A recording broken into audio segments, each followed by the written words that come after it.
नमस्कार, आप सभी का the world sky weather channel पर स्वागत है।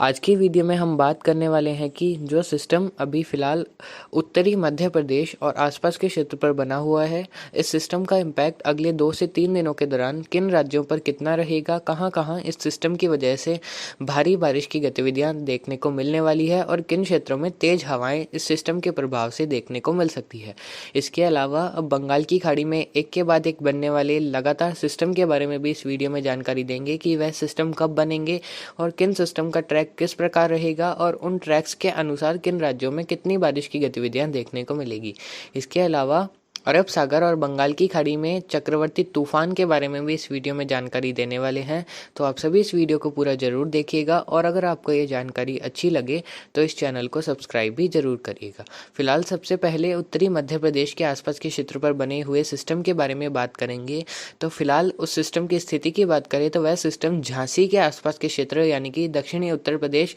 और उससे सटे उत्तर पश्चिमी मध्य प्रदेश के आसपास के क्षेत्रों पर as a well marked low pressure area स्थित है, जो कि अगले कुछ घंटों के दौरान ही राजस्थान के उत्तर पूर्वी भागों और दक्षिणी उत्तर प्रदेश के आसपास के क्षेत्र पर पहुंच जाएगा। इस सिस्टम के प्रभाव से अगले 2 दिनों के दौरान राजस्थान के अलवर, भरतपुर, धौलपुर, करौली, सवाई माधोपुर, झुंझुनू और कुछ सीकर के भाग, जयपुर, टोंक और आसपास के क्षेत्रों में बारिश की गतिविधियां अधिकांश भागों में होने की संभावनाएं रहेंगी। कई इलाकों में हल्की से मध्यम तो कुछ इलाकों में मध्यम से भारी बारिश की गतिविधि इस दौरान रिपोर्ट हो सकती है अगले 2 दिनों के दौरान उत्तर पूर्वी राजस्थान के क्षेत्रों में इस सिस्टम के प्रभाव से। इसके अलावा इस सिस्टम का प्रभाव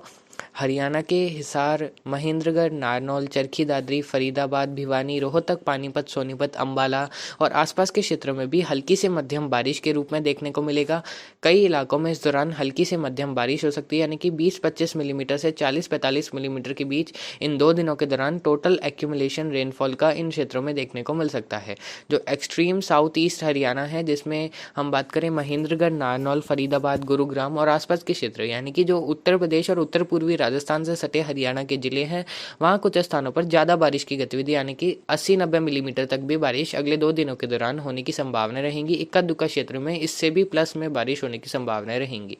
दिल्ली के जो सफदरजंग आसपास के इलाके होंगे, नई दिल्ली और जो भी दिल्ली के गौतम बुद्ध नगर और आसपास के क्षेत्र हैं, यहाँ भी हल्की से मध्यम तो कुछ इलाकों में भारी बारिश की गतिविधि अगले 2 दिनों के दौरान दर्ज हो सकती है। इसके अलावा जो पश्चिमी उत्तर प्रदेश के आगरा, मेरठ, मुजफ्फरनगर, शामली, बागपत, बुलंदशहर के आसपास के क्षेत्र हैं और सहारनपुर से लगाकर लखनऊ, कानपुर शहर, कानपुर देहात, इटावा के आसपास के क्षेत्रों में आगरा से लगाकर कई इलाकों में मध्यम से भारी बारिश अगले 2 दिनों के दौरान होने की संभावनाएं हैं। तो 1-2 इलाकों में भारी से अति भारी बारिश पश्चिमी उत्तर प्रदेश में भी होने की संभावनाएं हैं। उत्तरी राजस्थान और पंजाब में सिस्टम के असर की बात करें तो उत्तरी राजस्थान के गंगानगर, हनुमानगढ़, डीडवाना, कुचामन, इसके अलावा चूरू, सीकर, झुंझुनू के पश्चिमी भागों में भी इस सिस्टम के आउटर बैंड्स की वजह से हल्की से मध्यम वर्षा के दौर कुछ स्थानों पर आने की संभावनाएं रहेंगी, जिसके बारे में आपको तात्कालिक मौसम पूर्वानुमान के तहत जानकारी दे दी जाएगी। इसके अलावा जो संगरूर से लगाकर मनसा, मोगा, बरनाला यानी कि दक्षिण पूर्वी और दक्षिण पश्चिमी पंजाब के इलाके हैं, वहाँ भी कुछ इस प्रकार हल्की वर्षा के दौर या फिर कहीं कहीं हल्की से मध्यम बारिश की गतिविधि भी इस सिस्टम के आउटर बैंड्स की वजह से देखने को मिल सकती है अगले 2 दिनों के दौरान। हालांकि कोई बहुत बड़े पैमाने पर बारिश होने की संभावनाएं पंजाब और उत्तरी राजस्थान और शेष राजस्थान के जिलों में नहीं है। अगले सिस्टम के बारे में बात करें तो अगला सिस्टम जो प्रशांत महासागर है, वहाँ अभी एक डिप्रेशन बना हुआ है, वह ही धीरे धीरे म्यांमार के उत्तरी भागों के आसपास एज अ सर्कुलेशन पहुँच जाएगा लगभग 21 सितंबर के आसपास और 22 सितंबर को यह सर्कुलेशन उत्तर पूर्वी बंगाल की खाड़ी के आसपास पहुँच जाएगा और उत्तर पूर्वी बंगाल की खाड़ी के आसपास आकर इसको लो शेयर यानी कि वर्टिकल विंड शेयर भी काफ़ी इस सिस्टम के लिए फेवरेबल होगा और यह सिस्टम काफ़ी फेवरेबल कंडीशंस में आएगा, जिसकी वजह से यह उत्तर पूर्वी और उत्तर पश्चिमी बंगाल की खाड़ी के आसपास आकर फिर से इंटेंसिफाई होगा और लगभग यह इसका इंटेंसिफिकेशन 22 और 23 सितंबर के मिले जुले समय में होगा as a low pressure area और a well marked low pressure area. इसके अलावा इस सिस्टम के इससे फर्दर इंटेंसिफाई होने के चांसेस नहीं है, क्योंकि यह तेज़ी से लैंड के ऊपर पहुंच जाएगा और यह काफ़ी तेज़ी से ही आगे बढ़ेगा, जिसकी वजह से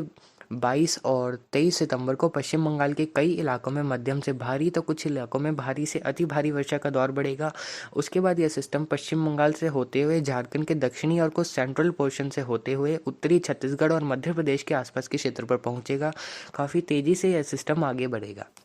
जिसकी वजह से 23 सितंबर को जो झारखंड के ज़्यादातर इलाकों में भारी बारिश की गतिविधियां रिपोर्ट होंगी, जिसमें भुरकुंडा, रांची, रामगढ़ और झारग्राम के आसपास के इलाके, लोहरदगा, खुंती, बोकारो, जमशेदपुर, धनबाद और आसपास के इलाकों में मध्यम से भारी तो कुछ इलाकों में भारी से अति भारी बारिश 23 सितंबर को होने की संभावना है, इस सिस्टम के प्रभाव से रहेगी। उसके बाद 23 सितंबर की रात्रि से ही यह सिस्टम उत्तरी छत्तीसगढ़ और मध्य प्रदेश में पहुंच जाएगा, जिसकी वजह से मध्य प्रदेश के क्षेत्रों में यह सिस्टम लगभग जबलपुर और आसपास के क्षेत्रों तक पहुंचेगा। यानी कि उत्तरी मध्य छत्तीसगढ़ से होते हुए यह मध्य प्रदेश के भी पूर्वी भागों के सेंट्रल पोर्शन के आसपास पहुंचेगा। यानी कि रीवा के दक्षिणी क्षेत्रों और जबलपुर के आसपास के क्षेत्रों पर यह सिस्टम 24 सितंबर की सुबह तक पहुंच जाएगा, जिसकी वजह से 23 सितंबर की रात्रि से 24 सितंबर की शाम के बीच उत्तरी छत्तीसगढ़ के ज़्यादातर इलाकों, वहीं मध्य प्रदेश के जबलपुर, रीवा, सतना, सिंगरौली और मांडला, होशंगाबाद, बैतूल, छिंदवाड़ा, भोपाल और आसपास के इलाकों में 23 सितंबर की रात्रि से 24 सितंबर की शाम के बीच भारी से बहुत भारी बारिश होने की संभावनाएं हैं। उसके बाद यह सिस्टम 24 सितंबर की शाम के आसपास भोपाल से होकर गदरवा और आसपास के इलाकों से इंदौर और आसपास के क्षेत्र यानी कि दक्षिण पश्चिमी मध्य प्रदेश के आसपास के क्षेत्र पर लगभग 25 सितंबर की सुबह तक पहुंच जाएगा, जिसकी वजह से 24 सितंबर की दोपहर शाम से लगाकर 26 सितंबर की सुबह के बीच इंदौर से लगाकर उज्जैन, रतलाम, धार, खंडवा, खरगोन, मंदसौर, भोपाल, नर्मदापुरम, सीहोर और आसपास के इलाकों से लगाकर मांडला, होशंगाबाद और इसके अलावा जो राजस्थान के डूंगरपुर, बांसवाड़ा, प्रतापगढ़, कोटा, झालावाड़ के इलाके हैं, इन सभी इलाकों में अच्छी खासी बारिश 24 से 26 सितंबर के मध्य होगी। इसके अलावा उत्तर पूर्वी गुजरात के अहमदाबाद, दाहोद, लोनावड़ा के आसपास के इलाके, सूरत, नवसारी, वलसाड बेल्ट में भी अच्छी खासी बारिश इस सिस्टम की वजह से 25 से 27 सितंबर के मध्य होने की संभावनाएं रहेंगी। और इस सिस्टम का प्रभाव जो